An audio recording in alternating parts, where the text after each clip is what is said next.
শুভ ধনতেরাস উপলক্ষে সকলকে জানাই প্রীতি ও শুভেচ্ছা। সকলেই ভালো আছো আশা করি, আমিও ভালো আছি।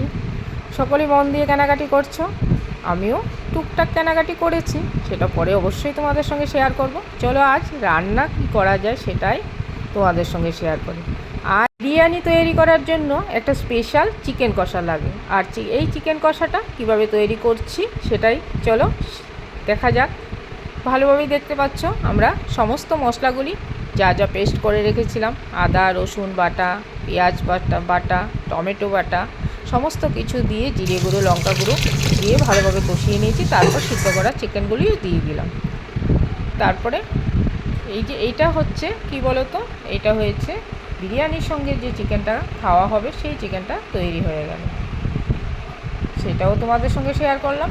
এইবার চলো দেখো হাফ এখানে মেশানো হবে বিরিয়ানি, আর এখানে চিকেন হচ্ছে, আর এই যে আলু নিয়ে নিলাম মশলা, আর এখানে আতর জল, কেওড়া জল, জাফরান এগুলি রয়েছে, এই দিয়ে হবে চিকেনটা।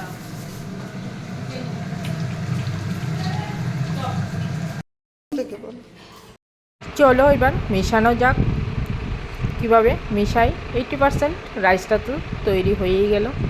আমার এই বিরিয়ানি তৈরিটা সত্যি আমি জায়ের থেকে শিখেছিলাম। আমার যা বিরিয়ানির জন্য একদম স্পেশাল। দেখো আজ চিকেন কষাটা যাই বানিয়েছিল, কিন্তু আমি মিশানোটা তৈরি করেছি।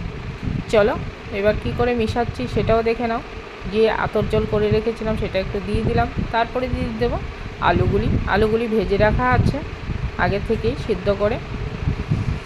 এইবার চিকেন কষাটা যে তৈরি করা হয়েছিল এটা একটু স্পেশালভাবে তৈরি হয়েছিল, তোমরা দেখতে পেয়েছো, সেটাকে মিশিয়ে দিতে হবে। দুটো লেয়ার তৈরি করব আমরা এখানে। তোমরা যদি ভাইফোঁটায় চাও এই বিরিয়ানি বাড়িতেই তৈরি করতে পারবে বন্ধুরা, দোকান থেকেও ভীষণ টেস্টি হবে। ঘরে যদি তোমরা এইভাবে তৈরি করতে পারো, সঠিক সমস্ত কিছু যদি দেওয়া যায় তাহলে সত্যি খুব ভালো হয় ঘরের তৈরি বিরিয়ানি। এই যে মশলাটা জায়ফল জায়ত্রী, আর তারপর গরম মশলা, তার মধ্যে এলাচ, তার যা যা লাগে তোমরা যদি জানতে চাও আমি অবশ্যই এই যে মশলাটা কীভাবে তৈরি হয়েছে সেটাও জানিয়ে দেবো। তারপর আরেকটা লেয়ার দিয়ে দেবো। তোমরা যদি চাও ভাইফোঁটাতে এই বিরিয়ানি বানাতে পারো, ভাইদের সত্যি একদম মন মতো খাবার। এখন বিরিয়ানিটা সবাই খেতে ভালোবাসে, বয়স্করা ভালো না বাসলেও ইয়ং জেনারেশন তো সত্যি বিরিয়ানি লাভার সকলেই। আমার তো ভীষণ ভালো লাগে সত্যি, বিরিয়ানি হলে আর কিছু চাই না। তোমরা কে কে ভালোবাসো অবশ্যই কমেন্ট করে জানাবে। আর কেমনভাবে তৈরি করা হলো এই বিরিয়ানিটা, কেমন লাগলো তোমাদের, ভালো হয়েছে না মন্দ হয়েছে একটু অবশ্যই কমেন্ট করে পাশে থাকবে বন্ধুরা, তাহলে আমি বুঝতে পারবো আমার ভুল ত্রুটিটাও।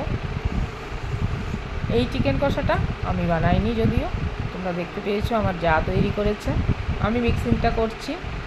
আর এই বিরিয়ানির তৈরি আমার আগের রেসিপি দেওয়া আছে, তোমরা চাইলে দেখতে পারো ফুল ভিডিওতে সার্চ করে।